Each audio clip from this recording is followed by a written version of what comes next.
Dear students, இப்போ நம்ம பார்க்க போகிறது பார்த்தீங்கன்னா ஹைட்ராக்சி டெரிவேட்டிவ்ஸ் லெசனில் ப்ளஸ் டூ கெமிஸ்ட்ரியில் second volume 11th lesson hydroxy டெரிவேட்டிவ்ஸில் what happen periodic acid on react with glycol.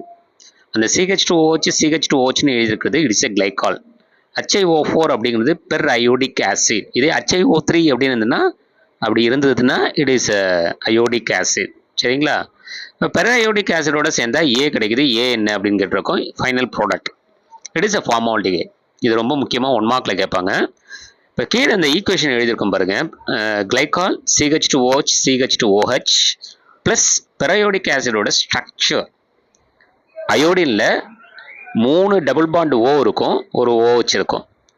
அதில் ஒரு டபுள் பாண்ட் ஓவில் கிளைகாலோட 2 ஹைட்ரஜன் சேர்ந்து H2Oவா வெளில போயிடும். அப்போ உங்களுக்கு ஒரு இன்டர்மீடியேட் கிடைக்கும். அந்த இன்டர்மீடியேட் தான் சைக்ளிக் பெரியோடேட் எஸ்டர் இன்டர்மீடியேட் அப்படின்னு சொல்லக்கூடியது. ஸோ அந்த இன்டர்மீடியேட் கேட்கலாம் மேபி 1 மார்க்கில். ஸோ இந்த இன்டர்மீடியேட் இதுலேருந்து யார் கிடைக்கும் அப்படின்னா அயோடிக் ஆசிட் கிடைக்கும். HiO3 பாண்ட் பிரேக்கேஜ் நடந்து அயோடிக் ஆசிட் கிடைக்கும். Plus 2 CH2O. CH2O is nothing but HCHO, அதாவது ஃபார்மால்டிகைட். இப்போ கிளைகால் பெரியோடிக் ஆசிடோட சேர்ந்து என்ன கிடைக்கும்? Your final product is formaldehyde. இது வந்து பப்ளிக்கில் 1 மார்க் கொஸ்டினில் கேட்டிருக்காங்க, பார்த்துங்க. அதே மாதிரி கிளைகால் பெரியோடிக் ஆசிடோட சேரும்போது ஃபார்ம் ஆகக்கூடிய இன்டர்மீடியேட் என்ன? Cyclic periodate ester intermediate. ஓகேங்களா? தேங்க்யூ.